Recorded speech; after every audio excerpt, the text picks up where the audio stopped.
ونصلي على رسوله الكريم أما بعد أعوذ بالله من الشيطان الرجيم بسم الله الرحمن الرحيم رب اشرح لي صدري ويسر لي أمري واحلل عقدة من لساني يفقهوا قولي رب زدني علما رب زدني علما رب زدني علما. پارہ نمبر 28 میں سورۃ طلاق پڑھیں تو چلیں جی ہم سٹارٹ کرتے ہیں. رکو نمبر 2.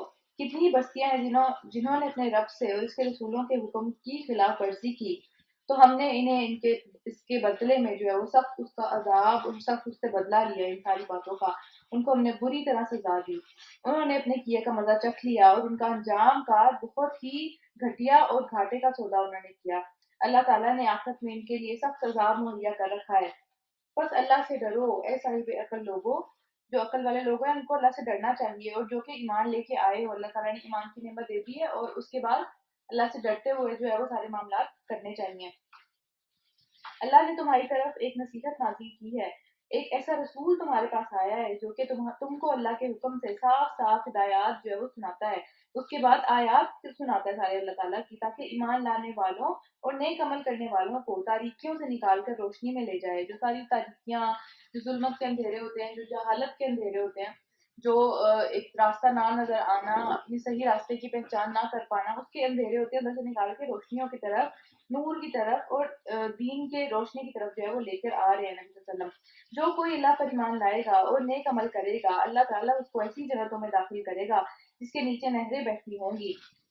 یہ لوگ ان میں ہمیشہ ہمیشہ رہیں گے. اللہ تعالیٰ نے ایسے شخص کے لیے بہترین رزق رکھا ہوا ہے جو کہ دنیا میں ڈرتے ڈرتے ایمان لانے کے بعد ڈرتے ہوئے اللہ تعالیٰ سے جو ہے وہ سارے معاملات کرتا ہے کہ کہیں اللہ اس بات سے ناراض نہ ہو جائے کہیں میں یہ کام کروں تو یہ کام میرے خلاف جو ہے وہ ایک حجت جو ہے وہ اللہ تعالیٰ کے سامنے دلیل نہ بن جائے.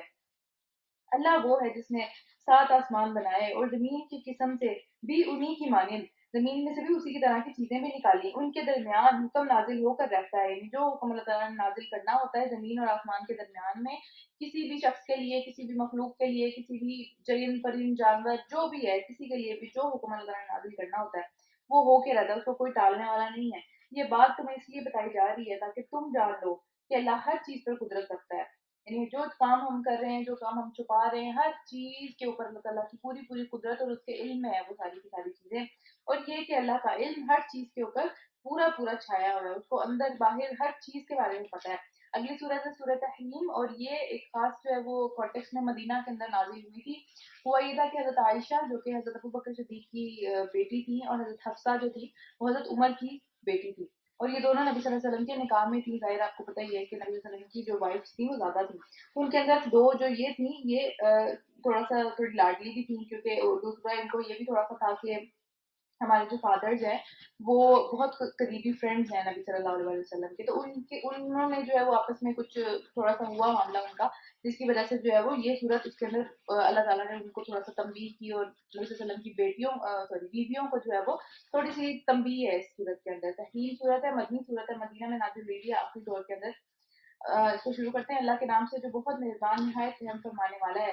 اے نبی صلی اللہ علیہ وآلہ وسلم تم کیوں اس چیز کو حرام کرتے ہو جو اللہ تعالیٰ نے تمہارے لیے حلال کی ہے اس لیے تاکہ تم اپنی بیویوں کو خوش کر دو.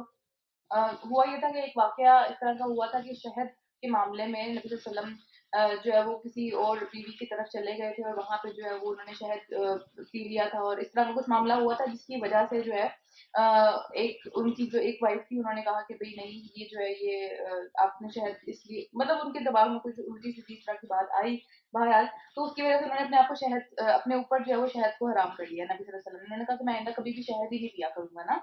تو اللہ تعالیٰ نے اس چیز سے نبی صلی اللہ علیہ وسلم کو منع فرمایا کیونکہ حضرت یعقوب علیہ السلام جو ہے ہمیں پتہ بنی اسرائیل جو ساری کی ساری حضرت یعقوب علیہ السلام کی نسل سے نکلی ہے وہ اپنی کسی تکلیف کی وجہ سے وہ گوشت وغیرہ نہیں کھا سکتے تھے اونٹ کا اور اس کی چربی وغیرہ سے بالکل ہی وہ نہیں کھا سکتے تھے. تو اس آگے چل کے بنی اسرائیل نے وہ اپنے اوپر ساری چیزیں خود حرام کری کیونکہ ان کے نبی نے جو ہے وہ ان کو نہیں کھایا اس کی بھی وجہ سے. تو اس وجہ سے ایک ون آف دا ریزن یہ بھی ہے کہ اللہ تعالیٰ نے کہا کہ جو چیز اللہ تعالیٰ نے تمہارے لیے حلال کی ہے اس کو تم کسی بھی وجہ سے اپنے اوپر حرام نہ کرو. کیونکہ ظاہر ہے نبی صلی اللہ علیہ وسلم کی زندگی کے اندر ہمارے لیے ایک بہت اچھا جو ہے وہ ہم اس کو دیکھتے ہیں، اس کو فالو کرتے ہیں، ہمارے لیے اسوہ حسنہ ہے، اس کے اندر بہترین جو زندگی ہے وہ نبی صلی اللہ علیہ وسلم کی ہے. تو اس کے اندر اگر نبی صلی اللہ علیہ وسلم کسی چیز کو جو ہے وہ کسی کی مرضی کی وجہ سے یا کسی کی خوشی کی وجہ سے چھوڑ دیتے تو ہمارے لیے بہت مشکل ہو جانی تھی. آج ہم دیکھتے ہیں کہ شہد ہم بہت ساری چیزوں میں یوز کرتے ہیں اور شہد کے کتنے سارے فوائد ہیں. تو وہاں پہ اگر نبی صلی اللہ علیہ وسلم یہ اپنے اوپر حرام کر لیتے، یعنی قسم کھا لی تھی نا نبی صلی اللہ علیہ وسلم نے، تو ہمارے لیے بھی مشکل ہو جاتی تھوڑی سی. تو اللہ تعالیٰ کی ایک رحمت ہے یہ اس وقت کی کہ اللہ تعالیٰ نے صورت نازل فرمائی اور اس میں اللہ تعالیٰ نے نبی صلی اللہ علیہ وسلم کو یہ بات کہی کہ نہیں، تم اپنے اوپر چیزیں جو ہے وہ حرام نہ کرو جو کہ اللہ تعالیٰ نے حلال کر لی ہے، ان کو حلال ہی رہنے دو. پھر کیا ہوا کہ اللہ معاف فرمانے والا اور بہت رحم فرمانے والا ہے. اللہ تعالیٰ نے تم لوگوں کو اپنی قسموں سے نکلنے کا ایک طریقہ بتایا ہے. ہم لوگوں نے پہلی صورتوں میں پڑھا تھا، سورہ مائدہ کے اندر آیا ہوا ہے یہ طریقہ کہ قسموں سے جو اگر قسم کھا لیں اس طرح کی تو پھر اس کو کس طریقے سے جو ہے وہ توڑنا ہے اور اس کا کیا کفارہ ہے نا، ہم نے وہاں پہ پڑھا تھا. پھر کیا ہے کہ اللہ تمہارا یعنی اللہ تعالیٰ نے بتایا کہ اس طرح سے آپ اس قسم سے نکلو اور کفارہ ادا کرو جو بھی معاملہ ہے، لیکن اس چیز کو اپنے اوپر حرام نہ کرو. اللہ تمہارا مولا ہے اور وہی بہت علیم اور حکمت والا ہے. اور یہ معاملہ بھی قابل توجہ ہے کہ نبی صلی اللہ علیہ وسلم نے اپنی ایک بیوی سے ایک راز میں بات کہی تھی، پھر جب اس بیوی نے کسی اور پر وہ راز ظاہر کر دیا، یعنی ان میں سے کسی ایک کے ساتھ نبی صلی اللہ علیہ وسلم نے یہ بات کہی تھی اور انہوں نے آگے ان کو بتا دی، کیونکہ وہ اپنے آپ کو تھوڑا سا جو ہے وہ کہتی تھی کہ نبی صلی اللہ علیہ وسلم کے فرینڈس ہیں ہمارے جو فادر ہیں، اور یہ ایک تھوڑا مان بھی ہوتا ہے نا، وہ والا مان بھی تھا.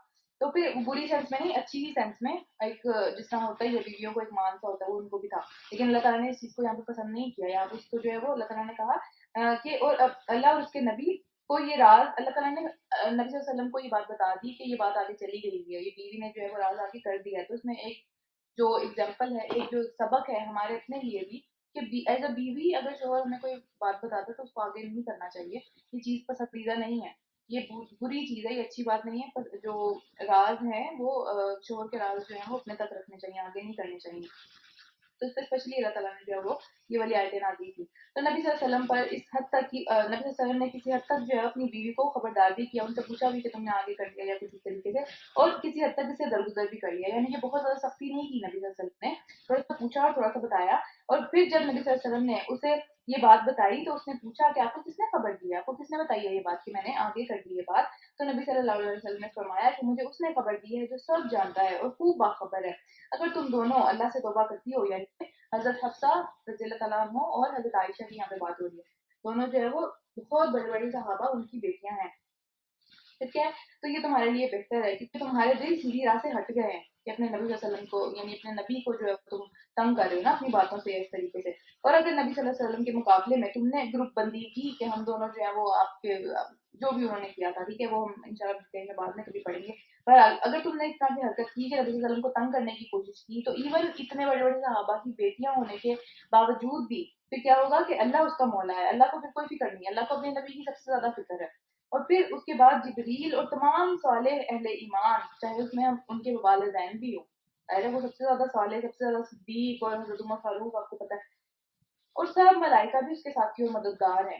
بعید نہیں ہے کہ اللہ نبی کہ اگر نبی صلی اللہ علیہ وسلم تم سب بیویوں کو طلاق دے دیں تو اللہ اسے ایسی بیویاں تمہارے بدلے میں عطا کرے جو کہ تم سے بہتر ہوں، سچی، مسلمان اور با ایمان، اطاعت گزار، توبہ گزار، عبادت میں رہنے والی اور روزہ رکھنے والی اور شوہر کو بہت زیادہ خوش رکھنے والی، اور مطلب اس طریقے کی باقرہ ورجن کو کہتے ہیں کہ بالکل ہی جس کی بھی کوئی شادی نہیں ہوئی. آپ کو پتا ہے کہ نبی صلی اللہ علیہ وسلم نے ساری ان کی جو شادیاں ہوئی تھی، سارے نکاح تھے جو ان کے، وہ سب کے سب ایک بوڑھی تھیں یا پھر وہ جو ہے وہ ڈیورس تھیں یا پھر وہ جو ہے وہ ان کے شوہروں کی ڈیتھ ہو چکی ہوئی تھی. اس طرح کے معاملات تھے. صرف ایک نکاح جو تھا وہ ورجن سے ہوا تھا کہ جن کی پہلے کبھی شادی نہیں ہوئی تھی، یعنی کہ حضرت عائشہ کا، آپ لوگوں کو پتہ ہی ہے، ٹھیک ہے. تو ان سے جو ہے وہ ان کا نکاح صرف ایک شادی جو تھی یا ایک نکاح جو تھا وہ ورجن یا باقرہ سے ہوا تھا. باقی سب کی سب جو تھی وہ یا تو ڈیورس تھیں یا پھر ان کا جو ہے وہ کیا کہتے ہیں اسے، شوہر کی ڈیتھ ہو چکی ہوئی تھی. اس طرح کے معاملات تھے. تو پھر اللہ تعالیٰ نے کہا کہ سب کی سب بھی تم اگر کرو گی تو سب کی کوئی ضرورت نہیں ہے. نبی صلی اللہ علیہ وسلم کو اللہ تعالیٰ اور دے دیں گے. اے لوگوں جو ایمان لائے ہو، بچاؤ اپنے آپ کو اور اپنے اہل و عیال کو اس آگ سے جس کا ایندھن انسان اور پتھر ہوں گے. اس کے اندر جانا ہی انہی چیزوں نے ہے، اور انہی چیزوں کی وجہ سے ایندھن بیسیکلی وہ چیز ہوتی ہے جس کی وجہ سے وہ چیز اور جلتی ہے، وہ بجھتی نہیں ہے اس سے. یعنی آج ہم دنیا میں دیکھتے ہیں کہ اگر خدا نخواستہ کہیں آگ لگ جائے یا کہیں جو ہے وہ کسی کاغذ پہ اگر آپ نے کبھی آگ لگائی ہو تو اس کو آپ ہاتھ سے بجھا دیتے ہیں، پھونک سے بجھا دیتے ہیں، یا پاؤں کے نیچے جوتی کے ذریعے سے جو ہے اس کا بجھا سکتے ہیں. تو وہاں پہ یہ معاملہ نہیں ہوگا کہ انسان کے گرنے سے یا پھر بہت سارے لوگوں کو اکٹھا ڈال دینے سے وہ آگ بجھے گی نہیں، بلکہ اور جلے گی، کیونکہ وہ اس کا ایندھن ہے، وہ اس کو جلانے والی چیز ہے وہاں پہ. تو اللہ تعالیٰ ہم سب کو جو ہے وہ اس آگ سے محفوظ رکھیں جس پر نہایت سخت قسم کے، بہت زیادہ مضبوط اور سخت قسم کے فرشتے مقرر ہیں اس آگ کے اوپر، جو کبھی اللہ کے حکم کی نافرمانی نہیں کرتے. اللہ تعالیٰ نے حکم دے دیا ہے کہ ایک بندے نے آگ میں جانا ہے، وہ اس کو نکلنے نہیں دیں گے وہاں سے، چاہے جو مرضی ہو جائے. اور پھر جو بھی حکم انہیں دیا جاتا ہے وہ اسے بجا لاتے ہیں، اس کو پورا کرتے ہیں. وہ اس میں اپنی مرضیاں نہیں کرتے، وہ سفارشیں نہیں قبول کرتے، وہ کسی کی جو ہے کسی کے ساتھ نرمی کا معاملہ نہیں کرتے. جو اللہ تعالیٰ کا دشمن ہے وہ بھی اس کے دشمن ہے. اس وقت کہا جائے گا کہ اے کافرو، آج معذرتیں پیش نہ کرو، تمہیں تو ویسا ہی بدلہ دیا جا رہا ہے جیسے تم عمل کرتے تھے. تو دیکھیں نبی صلی اللہ علیہ وسلم کی بیویوں کا ذکر کرنے کے بعد اللہ تعالیٰ نے کتنی سخت آیت کا یہاں پہ ہم نے پڑھی ہے جو بھی، کہ کتنے سخت وہاں پہ فرشتے ہوں گے، کتنا سخت وہ معاملہ ہوگا.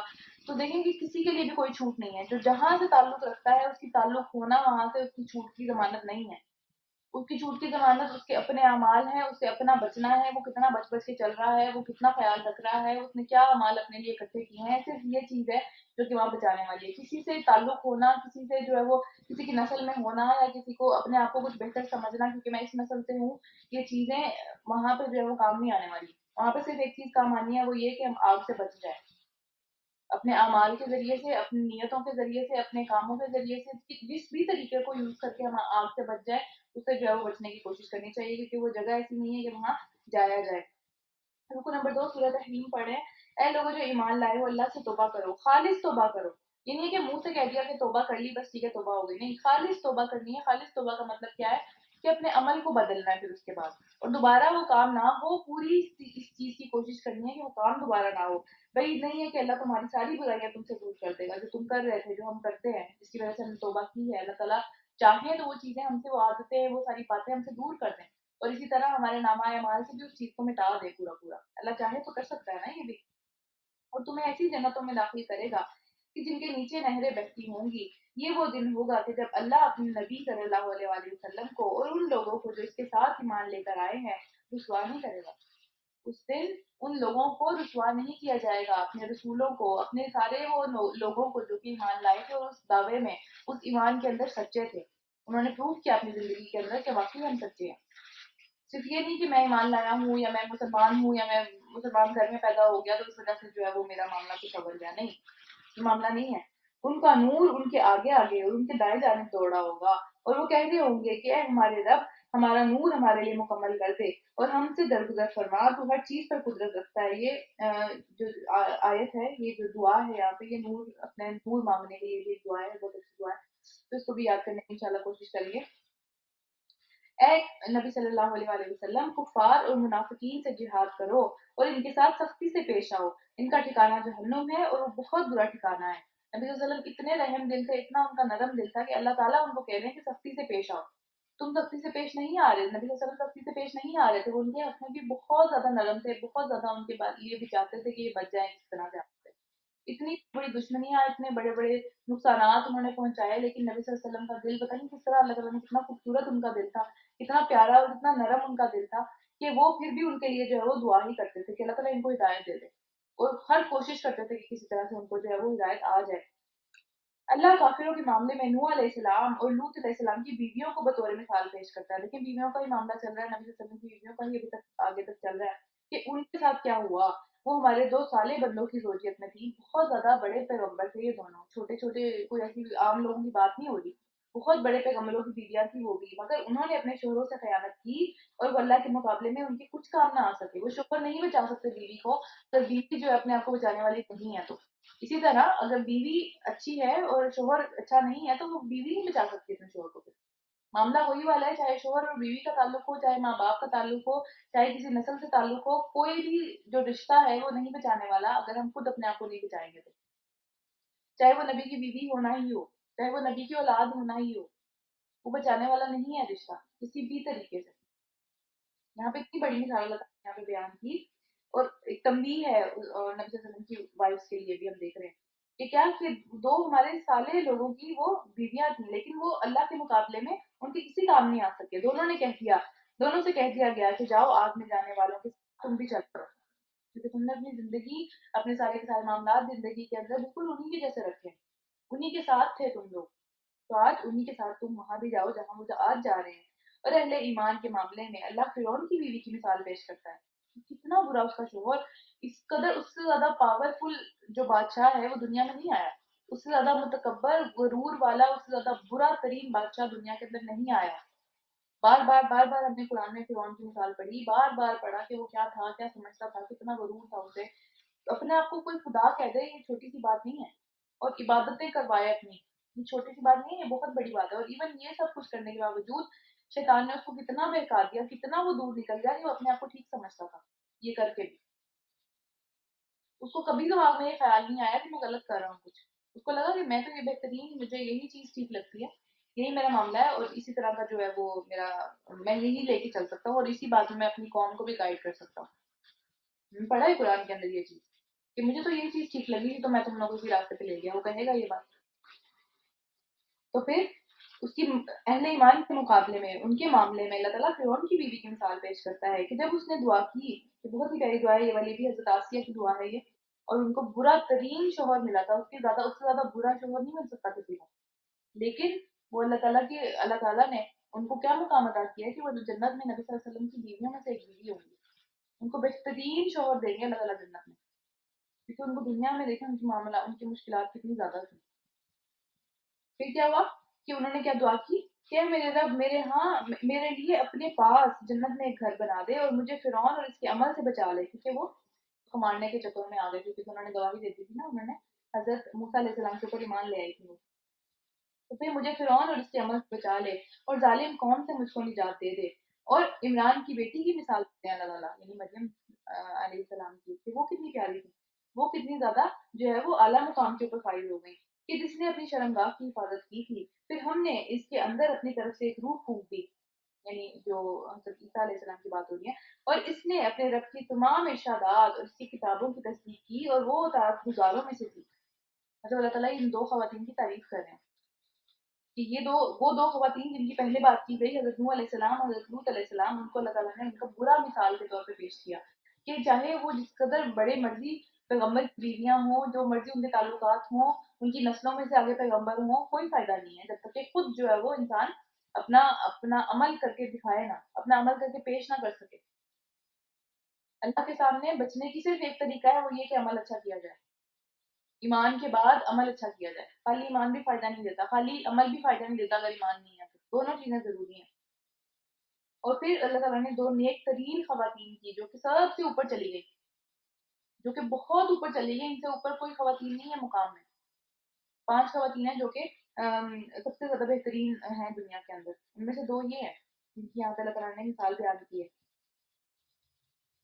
تو پھر ان میں سے ایک جو ہے وہ حضرت خدیجہ بھی ہیں، اور ایک جو ہے حضرت فاطمہ بھی ہیں، ٹھیک ہے، تو لیکن یہ دو بھی ہیں ساتھ میں، اور ان کو دیکھیں کس طرح سے ان کی سخت قسم کی زندگیاں تھیں، کتنی مشکلوں میں انہوں نے زندگیاں گزاری، کیا شوہروں کے ساتھ معاملے ہوئے، تو اللہ تعالیٰ جو ہے وہ اس کے ذریعے سے تمام دنیا کی جو بیویاں ہیں ان کو بھی سکھا رہے ہیں، اور نبی صلی اللہ علیہ وسلم کی بیویوں کو بھی سکھا رہے ہیں کہ اپنے شوہروں کے ساتھ خیانت کرنا، شوہروں کو جو ہے وہ ان کی باتیں ادھر ادھر کرنا، شوہروں کو تنگ کرنا، یہ چیزیں ٹھیک نہیں ہیں، بیویوں کو اللہ تعالیٰ نے اس صورت میں جو ہے وہ سکھایا ہے۔ آگے پارا یہاں پہ ختم ہو رہا ہے، پارا نمبر 29 اسٹارٹ ہو رہا ہے، سورہ ملک اسٹارٹ ہو رہی ہے۔ سورہ ملک کا آپ سب کو میرا خیال ہے پتہ ہی ہوگا، سورہ ملک جو ہے وہ قبر کے عذاب سے بچانے والی صورت ہے، رات کو پڑھ کے سونا چاہیے، 30 آیتیں ہیں اس کی، اور اللہ کے نبی نے فرمایا کہ یہ 30 آیتیں کوئی اگر رات کے ٹائم پڑھ کے سوتا ہے تو یہ جو ہے وہ قبر میں آ کے جو ہے اس کے لیے جھگڑا کرے گی صورت، اور قیامت والے دن بھی اس کے لیے جھگڑا کرے گی، لیکن قبر میں اسپیسیفکلی جو ہے وہ یہ جھگڑا کرے گی، اور قبر کے عذاب سے اس انسان کو بچا لے گی جو کہ خدا نہ خواستہ اگر اس میں پڑھنے والا ہو، ظاہر ہے، لیکن اس کو یاد کرنا یا اس کو پڑھنا یہ بھی ایک کام ہے، ظاہر 30 آیتیں ہیں، اس کو پڑھنے کی کوشش کرنی چاہیے، ہر رات کو یاد کرنے کی کوشش کرنی چاہیے۔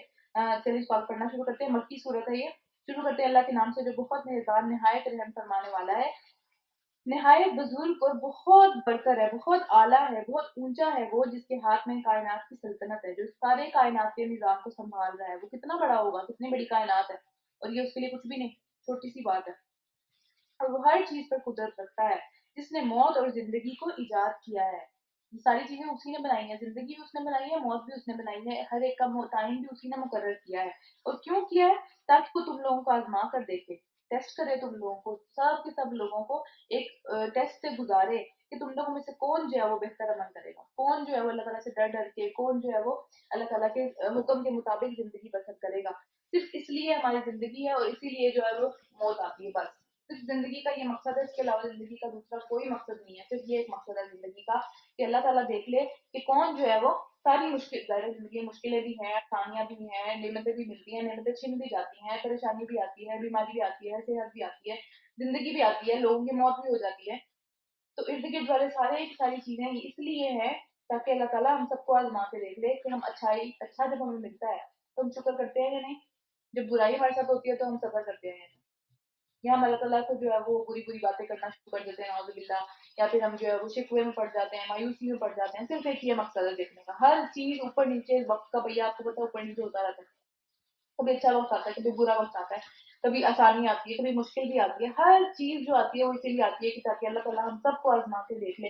ہم میں سے ہر ایک ٹیسٹ کے اندر ہے، کسی کا کوئی آسان وقت چل رہا ہے، کسی کا مشکل چل رہا ہے، وہ پلٹ کے جو ہے وہ مشکل ہو جائے گا، آسان ہو جائے گا. یہ اسی طرح ہی ہے سب کے ساتھ. کسی کی زندگی آئیڈیل نہیں ہے، کوئی بھی جنت میں نہیں رہ رہا ہے یہاں پہ. سب کی زندگی میں آزمائش ہے، سب کی زندگی کے اندر ٹیسٹ چل رہے ہیں. کوئی کسی لحاظ سے آزمایا جا رہا ہے، کوئی کسی لحاظ سے آزمایا جا رہا ہے. تو کسی کو بھی دیکھ کے دور سے یہ بات نہیں سوچنی چاہیے کہ اللہ تعالیٰ یہ کتنا خوش ہے، کہ اس کے پاس کتنا کچھ ہے اور میرے پاس ایسا نہیں ہے. اس بات کو یاد رکھیں، اس دنیا میں آئے ہی ہم ٹیسٹ کے لیے ہیں. اس کے علاوہ کوئی مقصد نہیں ہے، ٹیسٹ ہی ہے اس کا مقصد. جنت نہیں آگے کسی کو بھی مل رہی، سوائے اس کے کہ جس کے لیے جنت آگے ہے ہی نہیں. اس کے لیے یہاں ظاہر ساری چیزیں ہم کوئی سی دنیا کے اندر ملنی ہے، آگے کوئی حصہ نہیں ہے اس کا. لیکن جنت یہاں پہ کسی کو نہیں ملتی، اور جنت بہت اونچی ہے اور بہت پیاری ہے اس دنیا سے جو کہ ہم یہاں پہ دیکھتے ہیں. اچھا، اس کے بعد آگے چلتے ہیں. وہ بہت زبردست بھی ہے اور درگزر فرمانے والا بھی ہے. بدلہ بھی لے سکتا ہے وہ، لیکن معاف بھی کر دیتا ہے. جس نے طے بتائے 7 آسمان بنائے ہیں، تم رحمان کی تخلیق کے اندر کسی بھی قسم کی کوئی غلطی، جو اللہ تعالیٰ نے زمین آسمان ہر چیز بنائی ہے، غلطی نکال کے دکھاؤ. ڈھونڈ کے دیکھ لو، آگے پیچھے اوپر نیچے ہو کے دیکھ لو، ہر جگہ سے آگے پیچھے جا کے دیکھ لو. جہاں مرضی نظر دوڑاؤ، نظر جو ہے وہ واپس مایوسی آئے گی. کہیں کوئی غلطی نظر نہیں آئے گی، کہیں کوئی جو ہے وہ امپرفیکشن نظر نہیں آئے گی. ہر چیز اللہ تعالیٰ نے اتنی خوبصورت رب کے اندر اتنے خوبصورت جو ہے وہ طریقے سے اور اتنے خوبصورت طریقے سے پورا نظام بنایا ہوا ہے کہ انسان خود جو ہے وہ حیران ہو جاتا ہے. کہیں کوئی خلل، کہیں کوئی بیماری، کہیں کوئی غلط چیز جو ہے وہ نظر نہیں آئے گی ہوتی. میں نیچرل پروسیسز کی بات کر رہی ہوں، اس پروسیس کی بات نہیں کر رہی جو کہ انسان نے خود سے بنائے ہیں، یا اس نے جو ہے وہ نیچرل پروسیسز کو خراب کیا ہے پولوشن کر کے. یہ وہ سب کچھ نیچرل طریقے سے کتنے خوبصورت طریقے سے یہ پوری کائنات جو ہے وہ عرصہ دراز سے چل رہی ہے اور پتہ نہیں کب تک چلتی چلی جائے گی. تو اللہ تعالیٰ نے اس چیز کے اوپر انسان کو چیلنج کیا کہ تم جو ہے وہ کہیں کوئی جو ہے وہ غلطی نہیں پاؤ گے رحمان کی تخلیق میں. ہاں، تمہاری اپنی عقل میں غلطی ہو سکتی ہے کہ تمہیں سمجھ نہیں آ رہی ہوتی، لیکن ایٹ دا اینڈ وہ چیز پرفیکٹ ہے، اور اسی کے لیے سے جو ہے وہ اس کو اسی طریقے سے بنانا جو ہے وہ بہترین تھا. بار بار نگاہ دوڑاؤ، بار بار جاؤ، بار بار ڈھونڈو غلطی، جہاں مرضی ڈھونڈو. تمہاری نگاہ جو ہے، تمہاری نظر جو ہے وہ تھک کر واپس آئے گی. تم تھک جاؤ گے غلطی ڈھونڈ ڈھونڈ کے، غلطی نہیں ملے گی. تو یہ اللہ تعالیٰ کی تخلیق ہے. اللہ تعالیٰ وہ ذات ہے جس نے اس قدر پرفیکشن سے تخلیق کی ہے اس دنیا کے اندر. اس قدر پرفیکشن سے یہ نظام چل رہا ہے، ہر چیز اس طرح سے چلتی چلی جا رہی ہے. ہم سے ایک گھر نہیں مینج ہوتا، اور کتنے گھر ہیں اللہ تعالیٰ کے. ایک زمین کے جو بڑا گھر ہے اس کے اندر کتنے زیادہ گھر ہیں. اللہ تعالیٰ کس طرح اس کو چلا رہے ہیں، دینے والے، ان کو جو ہے وہ رزق پہنچانے والے، ان کو پالنے والے، ان کو پوسنے والے، ان کو خیال کرنے والے، ان کے لیے جو چیزیں دنیا میں چاہیے وہ بنانے والے. ہر چیز کتنا بڑا ہے وہ ذات، کتنی بڑی ہے جس کے بارے میں ہم یہاں پہ بات کر رہے ہیں. ہم تمہارے قریب کے آسمان کو، یعنی جو ہمیں نظر آتا ہے اس کو اللہ تعالیٰ نے جو ہے عظیم الشان چراغوں سے آراستہ کیا، یعنی ستارے جلتے ہیں وہ. اب یہ نبی صلی اللہ علیہ وسلم کو کس نے بتائی تھی یہ بات کہ وہ جل رہے ہیں؟ یہ تو بہت بعد میں پتہ چلی ہے یہ بات کہ وہ جلتے ہیں اور اس کے اندر کیمیکل ری ایکشن ہو رہا ہوتا ہے، جس کی وجہ سے سورج بھی جو ہے وہ ہیٹ پرووائڈ کرتا ہے، جلتا ہے وہ ہر وقت. اسی طرح ستارے دور سے، حالانکہ رات تو ٹھنڈی ہوتی ہے، وہ تو اس میں تو سورج والا چلے، سورج کا تو کوئی بھی اندازہ لگا سکتا ہے کہ شاید کچھ جل رہا ہے جس کی وجہ سے یہاں پہ مجھے ہیٹ آ رہی ہے. رات تو ٹھنڈی ہوتی ہے، لیکن یہاں پہ اللہ تعالیٰ نے ہمیں بتایا کہ وہ چراغ ہیں، جلتے ہیں وہ. اور اب پتہ چلا کہ ہاں بھائی واقعی ستارے بھی جل رہے ہیں دور دراز، کہیں بہت دور ہے، جس کی وجہ سے ان کی ہیٹ ہم تک نہیں آتی. اور انہیں شیاطین کو مار بھگانے کا ذریعہ بنا دیا ہے. ان شیاطین کے لیے بھڑکتی ہوئی آگ ہم نے مہیا کر رکھی ہے. یعنی آخرت میں تو آگ میں جلنا ہی ہے انہوں نے، لیکن دنیا کے اندر بھی، دنیا کے آسمان میں بیٹھ کے، ہم پہلے پڑھ چکے ہیں کہ وہ دنیا کے آسمان میں بیٹھ کے جو ہے وہ اللہ تعالیٰ کی خبریں لینے کی کوشش کرتے ہیں کہ آسمان پہ کیا باتیں ہو رہی ہیں، آسمان پہ فرشتے کیا باتیں کر رہے ہیں. تو پھر جب ہم دیکھتے ہیں کہ ستارہ ٹوٹتا ہے اور وہ جو ہے وہ ایک خاص ڈائریکشن میں جا رہا ہے، اس کی یہاں پہ بات ہو رہی ہے. کہ وہ شیطان کے پیچھے آتا ہے جو کہ اس طرح کی باتیں سننے کی کوشش کر رہا ہوتا ہے اوپر جا کے. تو اس پہ دعائیں وغیرہ مانگنا ٹھیک نہیں ہے. اچھا اس کے بعد آگے چلتے ہیں. جن لوگوں نے اپنے رب سے کفر اختیار کیا، انہوں نے نہیں مانا اپنے رب کو، ان کے لیے جہنم کا عذاب تیار ہے اور وہ بہت ہی برا ٹھکانہ ہے. جب وہ اس میں پھینکے جائیں گے تو اس کے دھاڑنے کی اتنی ڈرونی قسم کی آواز ہوگی کہ وہ جو ہے غصے سے، جس طرح غصے میں کوئی سانس اونچا اونچا لیتا ہے یا پھر جس طرح ہمیں کبھی غصہ آتا ہے تو ہمیں ایک عجیب طریقے سے سیکھتے ہیں، وہی والا سارا معاملہ جہنم کا ہوگا. وہ جوش کھاری ہوگی، شدت ہوگی اس کے غصے کے اندر، اتنا غصے سے وہ کہ پھٹی جا رہی ہوگی، جیسے جس طرح ہمارا بھی غصے کے اندر یہ ہوتا ہے نا کہ دل پھٹ جائے گا، مطلب اتنا غصہ کبھی کبھی کسی کو آتا ہے. تو اس دن وہ اتنے غصے میں ہوگی جہنم ہر اس بندے پہ جو کہ اس میں جا رہا ہوگا.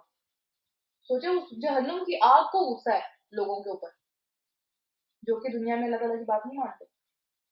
کس طرح کی بات ہے؟ دیکھیں اللہ تعالیٰ کی جو جو تخلیق ہے، اللہ تعالیٰ کی جو جو مخلوق ہے، جہنم بھی کی آگ بھی اللہ کی مخلوق ہے اور وہ بھی اللہ کے سامنے ہی جھکی ہوئی ہے، اللہ کی مرضی کے مطابق کرتی ہے وہ بھی سب کچھ جو کچھ بھی کرتی ہے. جس کو جلائے گی وہ بھی اللہ کی مرضی کے مطابق جلائے گی.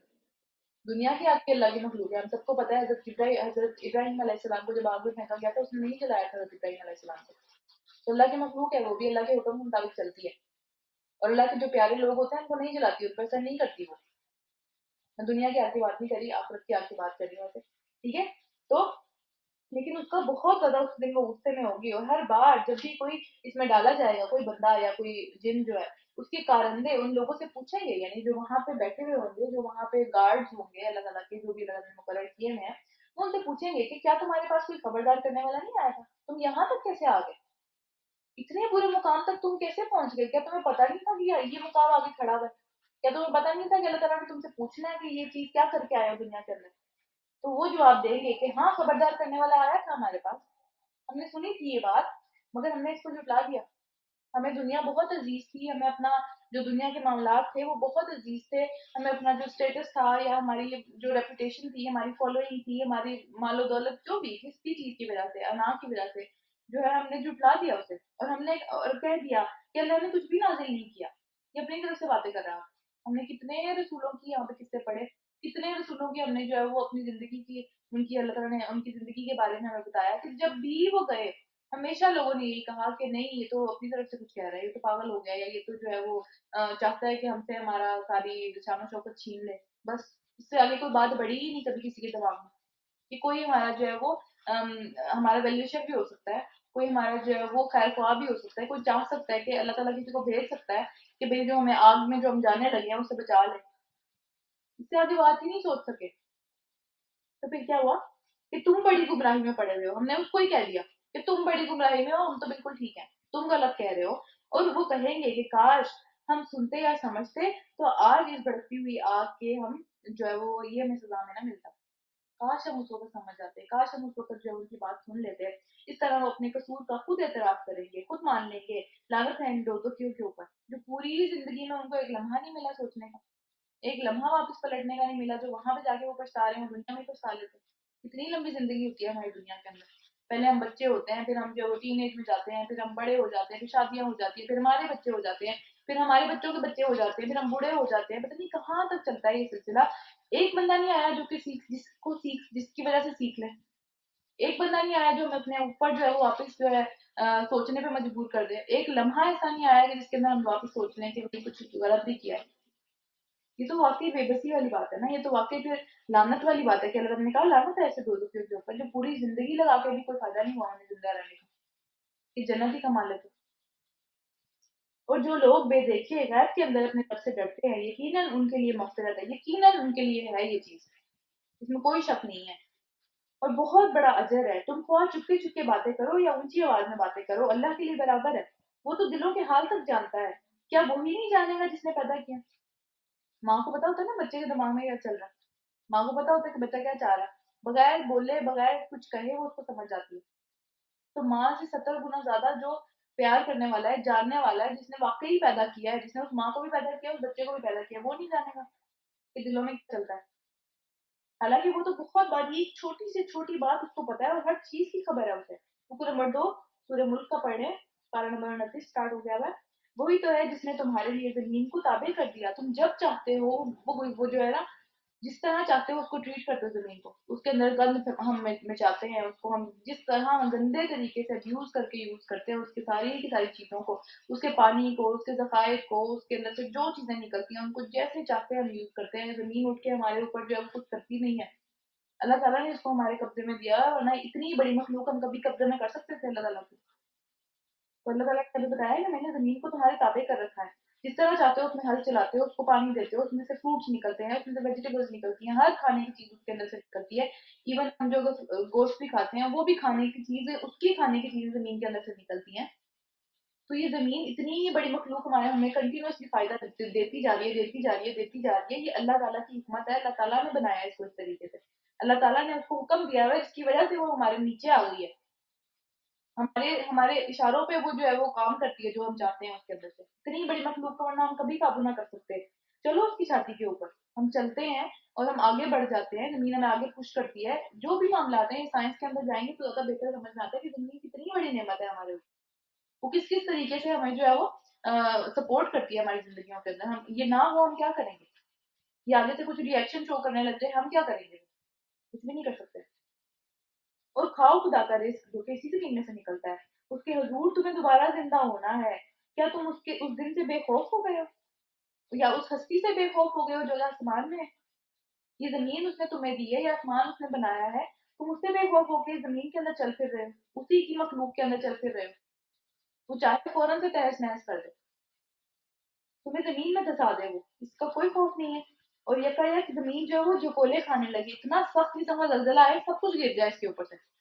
جو بنایا ہوا ہے تو ہر چیز بے شک جتنی بڑی مرضی اس کی بنیادیں ہیں, جتنا بڑا مرضی اس کو جو ہے وہ ہم نے گہرا جو ہے وہ بڑا مضبوط کر کے بنایا ہے تو اسی زمین کے اوپر نا وہ ہلے گی تو وہ گر جائے گا. تو اس سب چیزوں سے ہم بے خوف ہو کے اسی زمین میں اتنا ضرور سے چلتے ہیں. کیا تم اس سب سے بے خوف ہو گئے ہو کہ جو کہ آسمانوں میں ہے, اس ہستی سے بے خوف ہو گئے ہو کہ وہ آسمان سے تم پر پتھراؤ کرنے والی ہوا بھیج دے. اور پھر تمہیں معلوم ہو جائے گا کہ اللہ تعالیٰ کی جو تنبیہ ہیں, جو اللہ تعالیٰ ہمیں بار بار بار بار ڈرا رہے ہیں, وہ کیسی ہوتی ہیں اصل میں. جن کے اوپر عذاب آتا ہے ان کے ساتھ ہوتا کیا ہے پھر پتہ چلے گا تمہیں. ان سے پہلے گزرے ہوئے لوگوں نے بھی جھٹلایا تھا, پھر دیکھو کہ میری گرفت میں نے کس طرح انہیں پکڑا, اور کتنی وہ سختی سے اللہ تعالیٰ نے ان کو پکڑا کہ ذرا سا بھی نکل کے بھاگنے کا کوئی موقع نہیں ملا کسی کو بھی. کیا یہ لوگ اپنے اوپر اڑنے والے پرندوں کو جو کہ پر پھیلاتے ہیں اس کو کیڑتے ہیں, یعنی کس طرح وہ اڑ رہے ہیں ہوا میں, ان کو کس چیز نے پکڑا ہوا ہے, وہ گرتے نہیں ہیں. یہ دیکھتے نہیں ہیں کہ رحمان کے سوا کون ان کو تھامے ہوئے ہے آسمان کے اندر. جو اتنے بڑے بڑے پرندے جو ہے وہ آرام سے اڑ رہے ہوتے ہیں وہاں میں, اور انسان نہیں اڑ سکتا. اپنی ساری عقل کے باوجود ہم نے چیزیں تو بنا لی ہیں جو کہ اڑ سکتی ہیں, ہم خود نہیں اڑ سکتے, لیکن کہ اللہ تعالیٰ نے ہمیں اس طریقے سے پیدا نہیں کیا ہوا. تو کیا یہ لوگ دیکھتے نہیں ہیں کہ کون سی چیز نے ان کو آسمان میں جو ہے وہ تھاما ہوا ہے کہ وہ آرام سے سکون سے چل رہے ہیں ایسے جیسے زمین پہ. وہی ہر چیز کا نگہبان ہے. بتاؤ آخر وہ کون سا شکر تمہارے پاس, وہ کون سا لشکر تمہارے پاس ہے جو رحمان کے مقابلے میں تمہاری مدد کر سکتا ہے؟ کوئی ایسی چیز ہے؟ حقیقت یہ ہے کہ جو انکار کرنے والے کافر ہیں یہ دھوکے میں پڑے ہوئے ہیں. ان کو بس لگتا ہے ہمارے پاس یہ ہے, یہ چیز بچا لے گی, یہ چیز بچا لے گی, یہ چیز بچا لے گی, لیکن جب وہ وقت آ جائے گا تو کوئی بھی چیز نہیں بچا سکے گی. یہ بہت بڑا دھوکا ہے جس کے اندر ہم سب بھی ہیں. یا پھر بتاؤ کون ہے جو تمہیں رزق دے سکتا ہے اگر رحمان اپنا رزق روک لے؟ اللہ تعالیٰ ہمیں ہر قسم کا رزق دینا چھوڑ دے پھر کہاں سے ہم رزق تلاش کریں گے؟ دراصل یہ لوگ سرکشی کے اندر اور نافرمانی کے اندر بہت دور چلے گئے, اس پہ اڑے ہوئے ہیں, ضد پہ اڑے ہوئے ہیں. بھلا سوچو جو شخص جو ہے وہ منہ اس کا زمین کے اوپر ہے, اس کو کچھ نظر نہیں آ رہا, وہ اس طریقے سے چلتا چلا جا رہا ہے جہاں بھی اس کی وہ گھسیٹ گھسیٹ کے جا رہا ہے, اس کو کچھ راستہ نظر نہیں آ رہا, وہ زیادہ بہتر ہے, یا وہ واضح طور پہ راستہ پانے والا ہے, یا پھر وہ جو کہ سر اٹھا کر ایک سیدھے راستے کے اوپر چل رہا ہے؟ زیادہ کون صحیح راستے کے اوپر چل رہا ہے؟ وہ یا جو کہ لوگوں کے قدموں کے اندر جو ہے وہ اس کے اندر ہی گھسٹتا ہوا زمین کے اوپر چل رہا ہے جیسے کوئی سانپ ہو. ایون سانپ نے بھی اپنی شکل جو ہے اپنا سر جو ہے وہ اٹھایا ہوا ہوتا ہے تھوڑا سا راستہ دیکھنے کے لیے کسی بھی مقصد کے لیے, لیکن اس کا منہ جو ہے وہ زمین کے ساتھ لگا ہوا ہے, اس کو راستہ نظر ہی نہیں آ رہا, آنکھیں بند ہیں اس کی. وہ زیادہ اس کے لیے زیادہ پاسبلٹی ہے کہ وہ راستہ پالے گا, یا پھر وہ جو کہ ایک سیدھا طریقے سے صحیح گریسفل طریقے سے چل رہا ہے, کس کی زیادہ پاسبلٹی ہے؟ اللہ تعالیٰ نے سوال پوچھا ہم سے. ان سے کہو اللہ ہی ہے جس نے تمہیں پیدا کیا, تم کو سننے اور دیکھنے کی طاقتیں دی اور سوچنے سمجھنے والے دل دی ہیں. ان سب کے باوجود تم کم ہی شکر گزار ہوتے ہو, بلکہ کرنے میں ہم زیادہ دھیان دیتے ہیں کہ میری تو سمجھ زیادہ ہے, مجھے زیادہ پتا ہے, یا مجھے جو ہے وہ زیادہ اللہ تعالیٰ نے یہ چیز دے دی, میرے پاس یہ چیز زیادہ ہے, یہ چیز زیادہ ہے. اللہ تعالیٰ کی چیزیں لے کے ہم اکثر کرتے ہیں. ان سے کہو کہ اللہ ہی ہے جس نے تمہیں زمین پر پھیلایا ہے اور اسی کی طرف تم واپس سمیٹے جاؤ گے. ابھی زمین میں پھیلے ہوئے ہیں، جہاں دل کرتا جاتے ہیں، رہتے ہیں سکون میں اپنے گھروں کے اندر، لیکن جب جہاں اللہ تعالیٰ نے ایک آواز آئے گی اور سب کے سب اس کی طرف پلٹ پڑیں گے، قبروں میں والے ہوں یا پھر زمین والے ہوں، جہاں بھی، سب نے جانا اللہ کی طرف ہے. یہ کہتے ہیں کہ اگر تم سچے ہو تو بتاؤ یہ وعدہ کب پورا ہوگا، کب آئے گا وہ دن. کہو اس کا علم تو صرف اللہ کے پاس ہے، میں تو صرف صاف صاف خبردار کر دینے والا ہوں، مجھے صرف یہی ذمہ داری دی گئی تھی. نبی صلی اللہ علیہ وسلم نے کہا. پھر جب یہ اس چیز کو دیکھ لیں گے اپنے سامنے یعنی قیامت کے دن کو، تو ان سب کے سب لوگوں کے چہرے جو ہے وہ بگڑ جائیں گے جنہوں نے انکار کیا تھا. ان کو یقین ہی نہیں آئے گا، اتنی بری حالتیں ان کی شکلوں کی ہو جائیں گی. اور اس وقت ان سے یہ کہا جائے گا کہ یہی وہ چیز ہے جس کے تم جو ہے وہ ڈیمانڈ کر رہے تھے، لے کے آؤ، لے کے آؤ. اگر تم سچے ہو آگے آج وہ دن آپ بچ کے دکھاؤ. ان سے کہو کہ کبھی تم نے یہ سوچا کہ اللہ خواہ میرے اور میرے سارے ساتھیوں کو، مجھے اور میرے سارے ساتھیوں کو ہلاک کر دے یا ہم پر رحم کرے. کافروں کو دردناک عذاب سے کون بچائے گا؟ ہمارے ساتھ تو جو بھی اللہ تعالیٰ کا معاملہ ہے تمہیں کون بچائے گا؟ ہمیں تو پھر بھی اللہ تعالیٰ کے ساتھ ایک امید ہے کہ اللہ تعالیٰ ہم جو ہے وہ کوشش کر رہے ہیں تھوڑی بہت جو ہے وہ کسی بھی طریقے سے ہم کوشش کر رہے ہیں. ہمیں امید ہے اللہ تعالیٰ ہمیں بخش دے گا. ہمیں امید ہے کہ ہم ایسے اعمال کر رہے ہیں کہ جس کی وجہ سے ہم جو ہے وہ جنت میں چلے جائیں گے. یقین نہیں ہے، امید ہے تھوڑی سی. اللہ تعالیٰ سے امید ہے، کیونکہ ایمان جو ہے وہ ہمیشہ امید اور خوف کے درمیان میں ہوتا ہے. ہمیں خوف بھی ہے کہ جو ہم غلطیاں کرتے ہیں اس سے ہم پکڑے جائیں گے، لیکن ایک امید بھی ہے. لیکن تمہارے پاس تو ایسی کوئی چیز ہی نہیں ہے، تمہیں کون بچائے گا اس عذاب سے؟ ان سے کہو کہ وہ بہت رحیم ہے، اسی پر ہم ایمان لائے ہیں اور اسی پر ہمارا بھروسہ ہے. عنقریب تمہیں معلوم ہو جائے گا کہ کھلی گمراہی میں کون پڑا ہوا تھا. ان سے کہو کہ کبھی تم نے یہ بات سوچی کہ تمہارے سارے کنوؤں کا، ہر طرح کے پانی کے ریسورس کا، چاہے وہ دریا ہو، سمندر ہو، سمندر کا تو خیر پانی نہیں پیا جاتا، لیکن میٹھے پانی کا جو بھی سورس ہے، وہ سارا پانی اللہ تعالیٰ کے حکم سے زمین میں اتر جائے اور ہم اسے نکال ہی نہ سکیں، تو اس بہتے ہوئے پانی کو کون لے کے آئے گا؟ کہاں سے آئے گا یہ پانی واپس سے؟ اللہ کا یہ حکم ہے کہ ہمارا ہمیں فائدہ پہنچا رہا ہے. ہمارے لیے جو ہے وہ ایک پانی، میٹھا پانی جو اسپیسیفکلی، کڑوا پانی نہیں، میٹھا پانی جو ہے وہ راحت کا ذریعہ ہے، پیاس بجھانے کا ذریعہ ہے. وہ بہت سارے کام ہم اس ذریعے سے کرتے ہیں. اگر اللہ تعالیٰ نے یہی ایک نعمت ہم سے چھین لی، کون واپس لے کے آئے گا اس کو؟ تو اگلی صورت ہے سورہ قلم، یہ بھی مکی صورت ہے. شروع کرتے ہیں اللہ کے نام سے جو بہت مہربان نہایت رحم فرمانے والا ہے. نون، قسم ہے اس قلم کی اور اس چیز کی کہ جسے لکھنے والے لکھ رہے ہیں. ہمارے فرشتے جو لکھے جا رہے ہیں، لکھی جا رہے ہیں، ہر چیز کنٹینیوسلی ان کے قلم چل رہے ہیں، لکھتے چلے جا رہے ہیں. وہ تم اپنے رب کے فضل سے مجنون نہیں ہو. نبی صلی اللہ علیہ وسلم کو اللہ تعالیٰ تسلی دے رہے ہیں کہ تم پاگل نہیں ہو.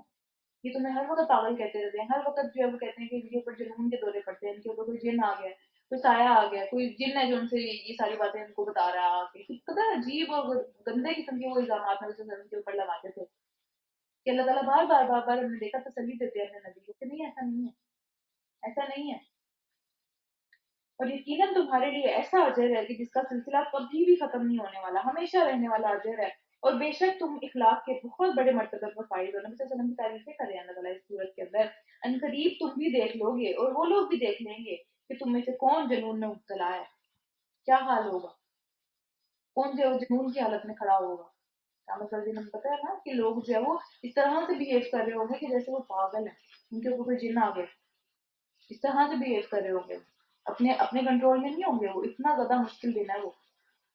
تو پھر ان قریب پتہ چل جائے گا. اللہ تعالیٰ نے بتایا کہ تمہارا رب ان لوگوں کو بھی خوب جانتا ہے جو کہ راہ سے بھٹکے ہوئے ہیں، اور وہ ان کو بھی خوب جانتا ہے جو کہ سیدھی راہ کے اوپر ہیں. اللہ کا جاننا ہی کافی ہے. لوگوں کی باتوں کے اندر آنا، لوگوں کو باتیں سننا، یہ چیزیں جو ہے وہ ان کی لوگوں کے ایک طرح سے سرٹیفکیٹس نہیں چاہیے ہوتے انسان کو.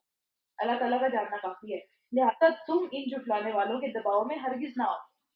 ان سے جو ہے وہ دل پریشان کرنا ہے، تو دل تو پریشان ہوتا ہے انسان سے. نبی صلی اللہ علیہ وسلم بھی دل تو پریشان ہوتا ہے، لیکن دباؤ میں نہ ہو کہ یہ لوگ بات اب چاہ رہے ہیں کہ اس طریقے سے کی جائے کہ جی یہ والی بات ہماری مان لی جائے، یا اس طریقے سے جو ہے وہ یہ کام ہم ایسے کریں گے. تو اس قسم کے دباؤ میں نہ آؤ. یہ تو چاہتے ہیں کہ کچھ جو ہے وہ تم ڈھیلا پڑو تو یہ فوراً سے پہلے اٹیک کریں کہ ہاں بھائی ہماری یہ والی بات مان لو، ہم تمہاری یہ بات مان لیں گے، یا پھر تم ہماری یہ بات مان لو، یہ والی ہمارے دین کی چیز کو اپنے دین میں انکلوڈ کر لو. اس طرح کی چیزیں ہرگز نہ دبو کسی ایسے شخص سے جو کہ بہت قسمیں کھانے والا ہو. بے وقت آدمی ہے وہ جو کہ بہت قسمیں کھاتا ہے. اس کو ہر بات کے اوپر اس کی کوئی اپنی بات کی ویلیو ہی نہیں ہے. بے وقت کا مطلب ہے کہ اس کی ویلیو کوئی نہیں ہے، اس کی اپنی بات کی کوئی ویلیو نہیں ہے، اس کو ہر بات پہ قسم کھانی پڑتی ہے. وہ اتنا جھوٹا ہے. تانے دینے والا شخص جو تانے دیتا ہے، کوئی اس طرح کی شخص کی جو ہے وہ اس سے دبنے کی ضرورت نہیں ہے. اللہ نے سکھائی یہ بات. چغلیاں کھاتا پھرتا ہے، ادھر کی بات ادھر، ادھر کی بات ادھر. پھر بھلائی سے روکتا ہے. کوئی اگر بھلائی کرنے والا بھی ہو تو اس کو بھی وہ کہتے ہیں کہ نہ کرو، کوئی ضرورت نہیں ہے کرنے کی. ظلم و زیادتی میں حد سے زیادہ گزرنے والا، حد سے آگے بڑھ جانے والا، اس کو یاد ہی نہیں رہتا کہ بھائی اللہ تعالیٰ دیکھ رہا ہے میں جو کام کر رہا ہوں. اپنے جھوٹ میں، اپنی باتوں میں حد سے آگے بڑھ جانے والا. جیسے ہی موقع ملے بس اس کو تو حد سے آگے اس نے بڑھ جانا ہے. سخت جو ہے وہ بدعمال کرنے والا، مطلب ہر بات میں بس بری ہی بات، کوئی اچھی بات ہے ہی نہیں. پھر جفا کار یعنی گناہ کار. اور ان سب ایوب کے ساتھ جو ہے اس کی کوئی اصل ہی نہیں ہے، وہ کسی چیز پہ قائم نہیں ہے. اس کو جہاں فائدہ ہوتا ہے، جہاں اس کے دل کی تسلی ہوتی ہے، وہ وہی کام کرتا ہے. اس کی زندگی میں کوئی قسم کا، کسی بھی قسم کا اس کی زندگی کو چلانے والی کوئی دین نہیں ہے اس کا کہ جس کے اوپر وہ ہے.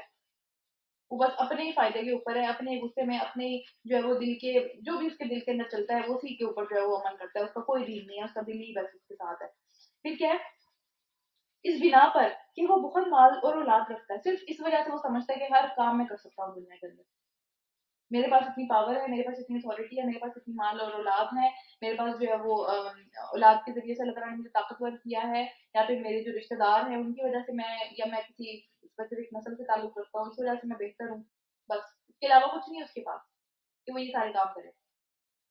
جب ہماری آیات اس کو سنائی جاتی ہیں تو وہ کہتا ہے کہ یہ تو پچھلے وقتوں کی کہانیاں ہیں بس، اس کے علاوہ تو اس میں کچھ بھی نہیں ہے. یہ تو کوئی ناول ہے جس کے اندر کوئی فضول سی اس طرح کی پرانی باتیں لکھی ہوئی ہیں، نعوذ باللہ. بس عنقریب اس پر ہم اس کی سون پر ہم داغ لگائیں گے، ان کے ناک کے اوپر اس کو جو ہے وہ داغ لگے گا، کیونکہ اس ناک کی بنا پر وہ سمجھتا ہے نا یہ ناک اونچی رہے.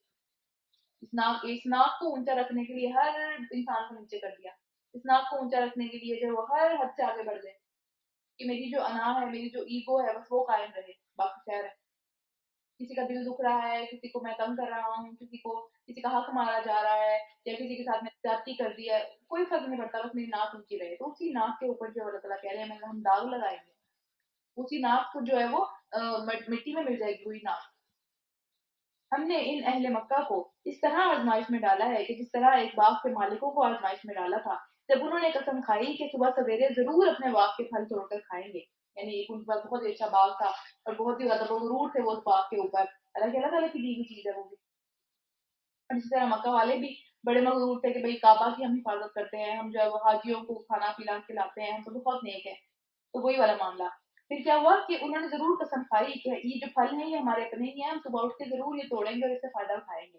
پھر ہوا کیا کہ رات کو وہ سوئے پڑے تھے کہ تمہارے رب کی طرف سے ایک بلا اس کے باغ کے اوپر پھر گئی اور ایسا حال ہو گیا کہ جیسے کٹی ہوئی فصل ہو. کوئی فائدہ نہیں اٹھا سکے وہ. اللہ تعالیٰ نے نہیں ان کے لیے وہ فائدہ لکھا، وہ فائدہ نہیں اٹھا سکے. تو اس کا ہونا بھی اللہ تعالیٰ کی طرف سے تھا اور اس کا چھن جانا بھی اللہ تعالیٰ کی طرف سے تھا. صبح ان لوگوں نے ایک دوسرے کو پکارا کہ اگر پھل توڑنے ہیں تو سویرے سویرے اپنی کھیتی کی طرف چلو. صبح صبح ہم جائیں گے اور صبح صبح جو ہے جلدی بھی کر رہے تھے نا اپنے کاموں کے لیے. ہر وہ کام کر رہے تھے کہ جس کے ذریعے سے وہ اس سے فائدہ اٹھا سکے. لیکن اسٹل اپنے غرور کی وجہ سے، اپنے تکبر کی وجہ سے وہ نہیں اس چیز کو فائدہ اٹھا سکے. اس چیز سے اللہ تعالیٰ نے ان سے وہ چھین ہی لی. چنانچہ وہ جب چل پڑے اور آپس میں چپکے چپکے کہتے جا رہے تھے کہ آج تو کوئی اگر مسکین تمہارے باغ میں آیا تو اس کو کچھ نہیں دینا. کسی کی ہمت نہیں ہونی چاہیے آج میرے سے کچھ مانگنے کی. آج یہ پورا کا پورا فائدہ میں ہی اٹھاؤں گا. یعنی اپنے آپ میں کتنا ضرور ہے، ادھر ساری کھیتی جو ہے، سارے باغ جو ہے وہ اجڑا پڑا ہوا ہے، پتا نہیں ہے اس بات کا بھی. وہ کچھ نہ دینے کا فیصلہ کیے ہوئے ان سب نے آپس میں فیصلہ کر لیا کہ کسی کو کوئی فائدہ نہیں پہنچانا. کسی بھی قسم کا کوئی فائدہ کسی کو ہمارے باغ سے نہیں پہنچنا چاہیے. ہمارا ہے یہ سب کا سب. صبح سویرے جلدی جلدی اس طرح وہ وہاں گئے کہ جیسے وہ پھل توڑنے پر قادر ہیں. ہر چیز پر وہی قادر ہے، ہر چیز ان کی مرضی سے ہو رہی ہے. اتنا غرور تھا انہیں اپنے آپ سے. مگر جب باغ کو دیکھا تو کہنے لگے ہم راستہ شاید بھول گئے. پھر بھی نہیں مانا. وہ شاید ہم کسی اور کے باغ میں آ گئے.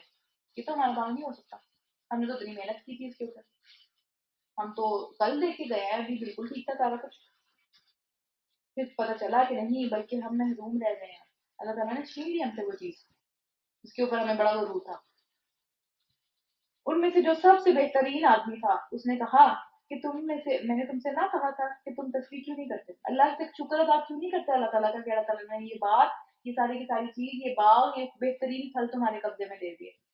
اس پہ اللہ تعالیٰ کی تصویر بیان کرنی چاہیے بجائے اس کے کہ اپنے آپ کو کچھ سمجھ لینا چاہیے کہ میں جو ہوں، میں ہوں ہی اس طرح کا، اس لیے میرے ساتھ ایسا ہوتا ہے، یا میں ہوں بہترین آدمی اس لیے میرے ساتھ کبھی برا ہو ہی نہیں سکتا. میرے ساتھ تو آج تک کبھی برا نہیں ہوا. کسی کی ہمت نہیں ہے کہ میرے ساتھ کبھی کچھ برا کر دے. اس طرح کی باتیں کرنے کے بجائے اللہ کی تصویر یاد کرنی چاہیے جو کہ ہمیں جو ہے وہ بچاتا جا رہا ہے کنٹینیوسلی برائیوں سے یا پھر محروم ہونے سے یا پھر نعمتوں کے زوال سے نعمتیں چھین جانے سے. تو میں سے بہترین آدمی نے کہا کہ میں نے تمہیں نہیں کہا تھا کہ تم تصویر کیوں نہیں کرتے, اللہ کی باتیں بیان کرو بجائے اس کے کہ اپنے آپ کو کچھ سمجھنے سے. وہ پکار اٹھے کہ پاک ہے ہمارا رب, ہم واقعی گناہ گار تھے. پھر ان میں سے ہر ایک دوسرے کو ملامت کرنے لگا کہ تیری وجہ سے ایسا ہوا, تو نے مجھے جو ہے وہ یہ بات کہی تھی. ظاہر کی بات ہے, اپنی غلطی کو مانتے نہیں ہیں, دوسروں کو جو ہے وہ ملامت کرتے ہیں. تو پھر یہ کیا انہوں نے بھی, آخر کو انہوں نے کہا کہ افسوس ہمارے حال کے اوپر, بے شک ہم سرکش ہو گئے تھے, ہم حد سے آگے بڑھ گئے تھے. وعید نہیں ہے کہ ہمارا رب ہمارے بدلے میں اس سے بہتر ہمیں باغ عطا فرمائے. یعنی جب کچھ سب کچھ چھن بھی گیا پھر بھی ان کو جو ہے وہ ایک امید اللہ تعالیٰ سے واپس آنے کے بعد, ایمان کے بعد فوراً سے پہلے امید بھی آتی ہے. پھر ان کو وہ امید آئی, ہم نے اپنے رب کی طرف رجوع کر لیا, ہم نے توبہ کر لی, ہم واپس پلٹ گئے اپنے رب کی طرف. ایسا ہوتا ہے عذاب, اور آخرت کا عذاب تو اس سے بھی بڑا ہے. دنیا میں بھی وہ چیز چھن جاتی ہے جس کے اوپر ہم غرور کرتے ہیں, اور اسی چیز کے اوپر سے عذاب آتا ہے جس کے اوپر ہمارا بہت مان ہوتا ہے, اور ہم اللہ تعالیٰ کو نہیں سمجھتے اس کا قادر, اس کے اوپر ہم اپنے آپ کو سمجھتے ہیں. جیسے لوگ جو ہے وہ مال کے اوپر, اولاد کے اوپر, رشتے داریوں کے اوپر جو ہے وہ غرور کرتے ہیں. تو سب چیزیں ایک ایک کر کے چھنتی جاتی ہیں.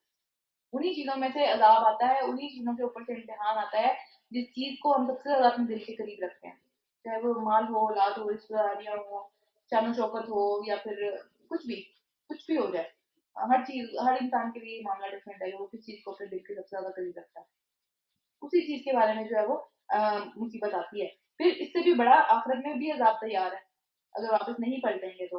کاش یہ لوگ جانتے ہیں. دیکھو نمبر 2, یقیناً جو اللہ سے ڈرنے والے لوگ ہیں ان کے لیے اللہ تعالیٰ کے ہاں نعمتوں بھری جنتیں ہیں, وہ باغ ان باغوں سے بہتر ہیں. کیا ہم فرما برداروں کا حال مجرموں کا جیسا کر دیں گے؟ ان دونوں کا انجام کیا ایک جیسا کر دیں گے؟ دونوں کی جب زندگی ایک جیسی نہیں ہے تو انجام بھی ایک جیسا نہیں ہوگا. تم لوگوں کو کیا ہو گیا ہے, تم کیسے حکم لگاتے ہو؟ کیا تمہارے پاس کوئی کتاب ہے جس کے اندر یہ بات تم نے لکھی ہوئی پڑھی ہے کہ ہاں واقعی تمہارے لیے ہی وہاں پہ سب کچھ ہے جو تم اپنے لیے پسند کرتے ہو, دنیا میں بھی تمہیں ملے گا, آخرت میں بھی ملے گا؟ کہاں لکھی ہوئی ہے یہ بات, کون سی کتاب کے اندر لکھی ہوئی ہے؟ یا پھر کیا تمہارے لیے روز قیامت تک ہاں ہم نے کوئی وعدہ کر رکھا ہے کہ وہی سب کچھ تمہیں ہی ملتا چلا جائے گا جس کا تم حکم لگاؤ گے, جو تمہیں چاہیے بس تمہارے حکم کے مطابق تمہیں وہی چیز ملتی جائے گی, اوپر تو کوئی ہے ہی نہیں. دنیا میں بھی تمہاری مرضی چلے گی, آخرت میں بھی تمہاری مرضی چلے گی. ان سے پوچھو تم میں سے کون اس بات کی ضمانت دیتا ہے کہ ایسا ہی ہوگا؟ یا پھر ان کے ٹھہرائے ہوئے کچھ شریک ہیں جنہوں نے اس کا ذمہ لیا ہوا کہ فلاں قبر والا مجھے بچا لے گا, یا فلاں جو ہے وہ بت مجھے بچا لے گا, یا فلاں فرشتہ میرے لیے جو ہے وہ کھڑا ہو جائے گا. نہیں, کوئی بھی ایسی بات نہیں لکھی ہوئی. یہ بات ہے تو پھر لائے اپنے شریکوں کو اگر یہ واقعی سچے ہیں. لیکن ہے اللہ تعالیٰ کے سامنے قیامت والے دن جس روز سخت وقت آ پڑے گا تو لوگوں کو سجدہ کرنے کے لیے بلایا جائے گا, تو یہ لوگ سجدہ نہ کر سکیں گے. ہم نے بات سنی ہے نا کہ قیامت والے دن جو ہے وہ سجدہ کرنے کا حکم دیا جائے گا. تو جن لوگوں نے دنیا میں سجدے نہیں کیے, جو دنیا میں جھک کر نہیں رہے, وہ آخرت میں سجدہ نہیں کر سکیں گے, اللہ کے سامنے نہیں جھک سکیں گے اس وقت بھی. ان کی کمر اس طرح سے ہو جائے گی کہ جیسے اس کے اندر کوئی تختہ ہے جو کہ انہیں جھکنے نہیں دے رہا.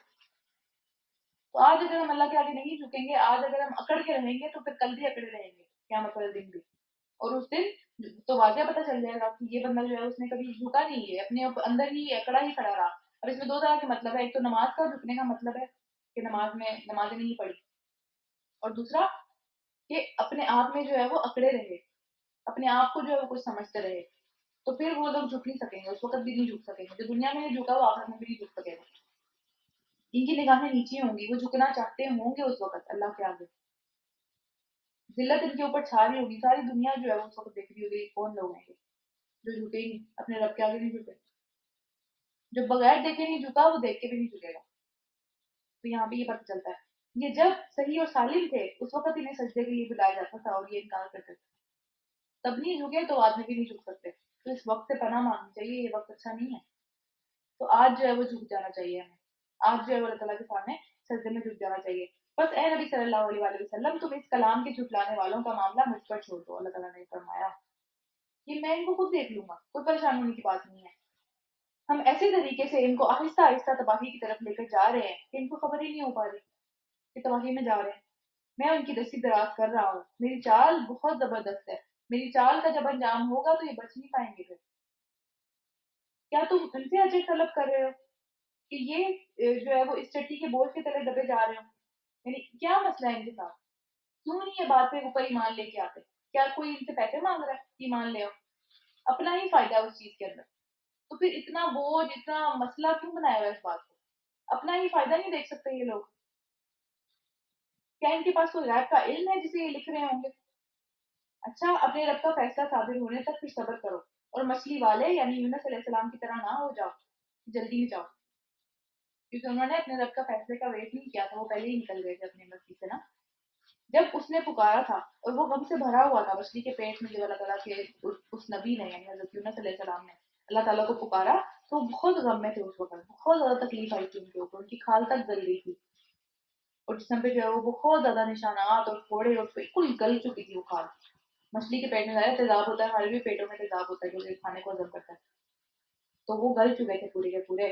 اگر اس کے رب کی مہربانی اس وقت اس کے اوپر نہ ہوتی تو وہ بہت زیادہ جو ہے وہ ذلت کے ساتھ چکیل میدان میں پھینک دیا جاتا. اگر اللہ تعالیٰ ان کی وہ توبہ قبول نہ کرتے جو انہوں نے اس وقت کی تھی تو بہت برا ہوتا ان کے ساتھ. صرف اس لیے کہ انہوں نے اپنے رب کے حکم کا انتظار نہیں کیا تھا، اس سے پہلے اپنا حکم لگا دیا تھا اور وہ چلے گئے تھے وہاں سے.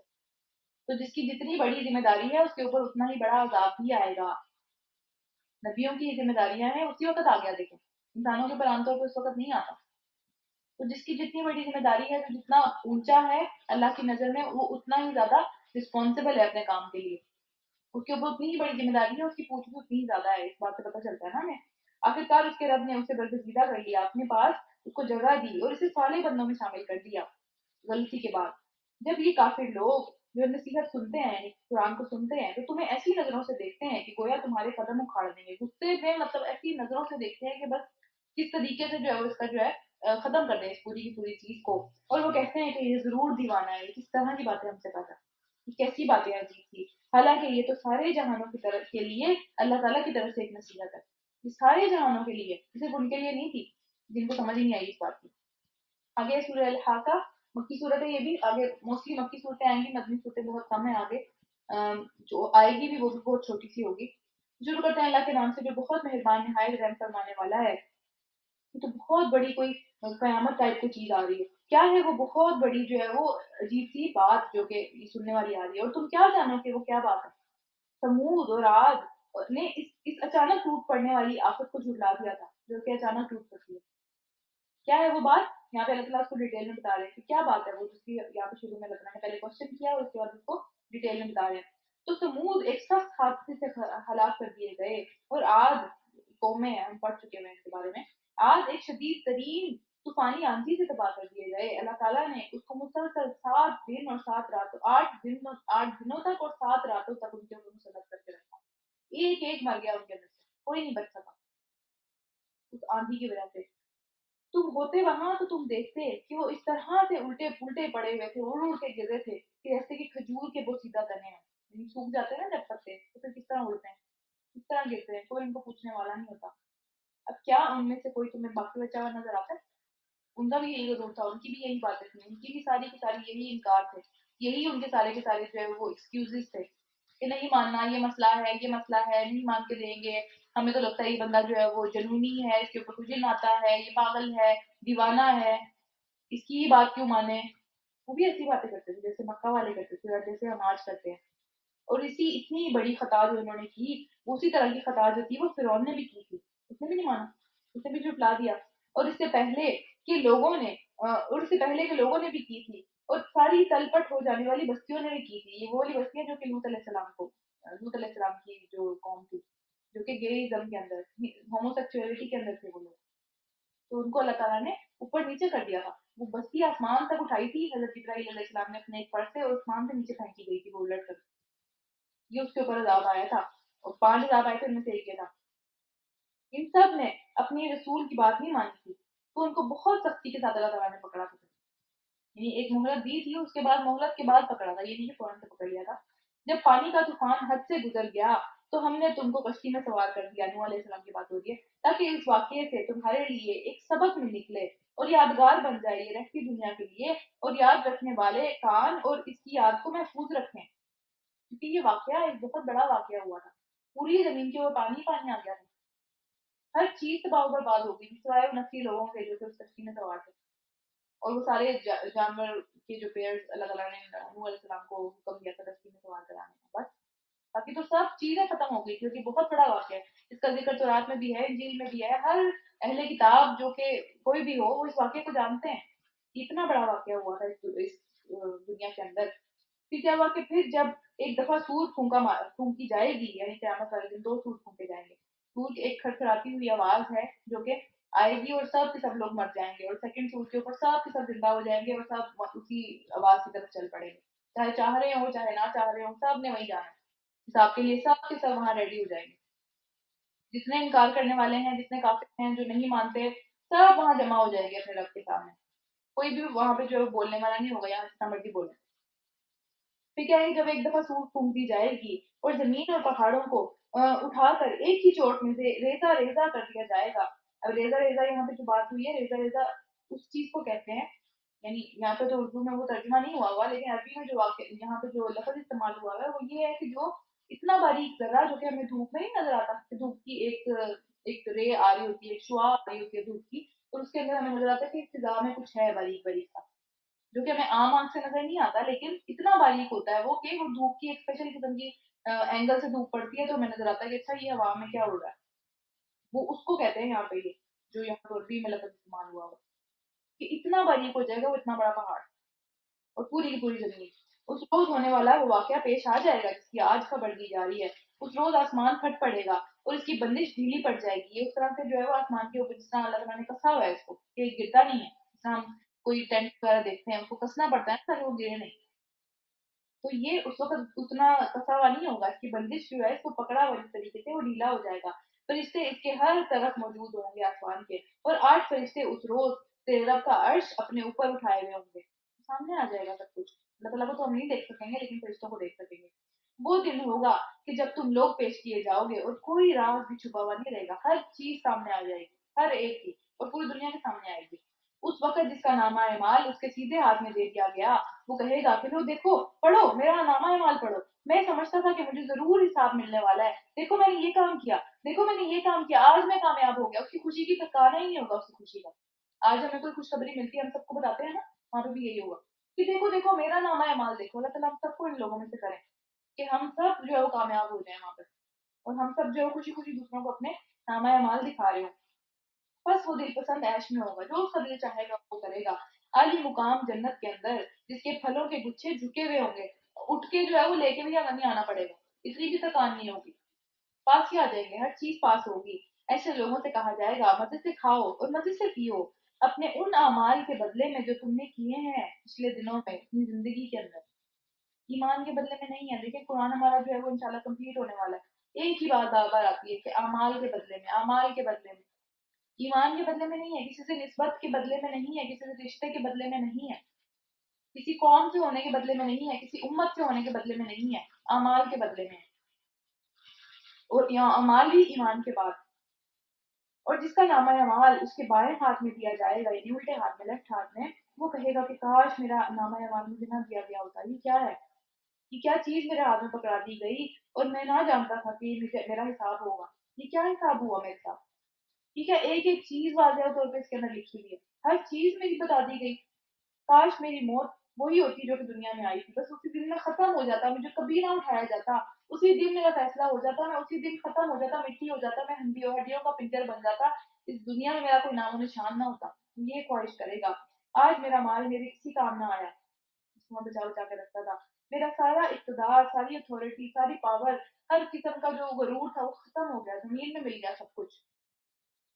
حکم ہوگا اللہ کی طرف سے کہ پکڑو اس کو اور اس کی گردن میں توق ڈال دو، توق اس چیز کو کہتے ہیں کہ جیسے گولائی، جسے کڑے نہیں ہوتے بکروں کے بھی گلوں میں ہوتے ہیں بعض اوقات، یا کسی جانور کے گلے میں، یا پھر کسی قیدی کے گلے میں ہوتا ہے، اس چیز کو جو ہے وہ توق کہتے ہیں، کہ اس کے گلے میں توق ڈال دو اور پھر اسے گھسیٹتے ہوئے جہنم میں جھونک دو، پھر اس کو 70 ہاتھ لمبی زنجیر میں جکڑ دو، 70 کا لفظ قرآن میں جہاں بھی استعمال ہوتا ہے اس کا مطلب 70 نہیں ہوتا، اس کا مطلب ہوتا ہے بہت زیادہ، بہت ہی زیادہ، مطلب انلمیٹڈ ہے اس کا مطلب،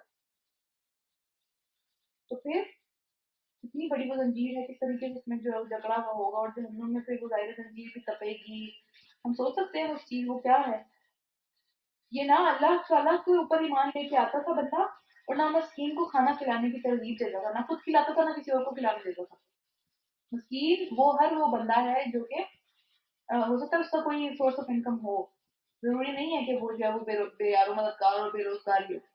کہ ہم نے سورہ کہف میں پڑھا تھا نا کہ کچھ مسکین تھے جو کہ جن کی کشتی تھی جس کے اندر حضرت کیا نام تھا ان کا، حضرت خضر نے جو ہے وہ سوراخ کر دیا تھا. وہ کچھ مسکین تھے جن کی وہ کشتی تھی.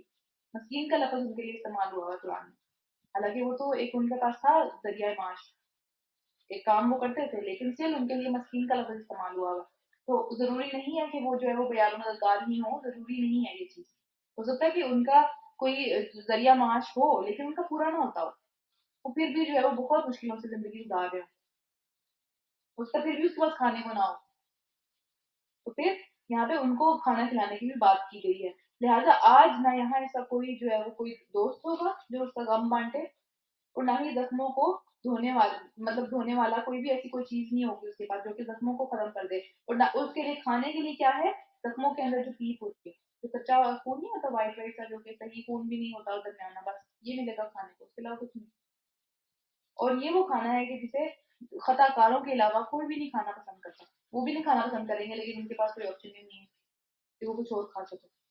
اتنا گندا وہ ٹھکانا ہے جس کی طرف ہم لوگ ہر روز قدم بہ قدم بڑھتے چلے جا رہے ہیں. کھانا وہاں پہ کیا ہے، یہاں پہ ہماری فرمائشیں نہیں ختم ہوتی، چسکے نہیں ختم ہوتے مل کے. تو وہاں پہ ایک اتنا گندا کھانا جس کو ہم دنیا میں دیکھنا بھی پسند نہیں کرتے، ہاتھ بھی لگانا پسند نہیں کرتے، وہ ہم کھانے کے لیے وہاں تیار ہو جائیں گے، کھانا مسئلہ نہ کرے. تو آج ہی انشاءاللہ اپنے کل کو بہتر بنانے کی کوشش کرنی ہے، ورنہ کل جو چیزیں ہمارا انتظار کر رہی ہیں ہمارے اعمال کے بدلے میں وہ اس قابل نہیں ہے کہ ہم اس کے لیے کوششیں کریں، ہم اس کے لیے جو ہے وہ جائیں اس کی طرف. اور ہم جانا بھی نہیں چاہیں گے جب خدا نہ سے جانا پڑے گا. تو اللہ تعالیٰ ہم سب کو جو ہے وہ جنت میں داخل کریں. جنت میں فردوس مانگنی چاہیے اپنے لیے ہمیشہ، کبھی اس سے کم نہیں مانگنا چاہیے. اللہ تعالیٰ ہم سب کو جنت میں فردوس کے ساتھی بنائے. ربنا تقبل منا انك انت السميع العليم وتب علينا انك انت التواب الرحيم.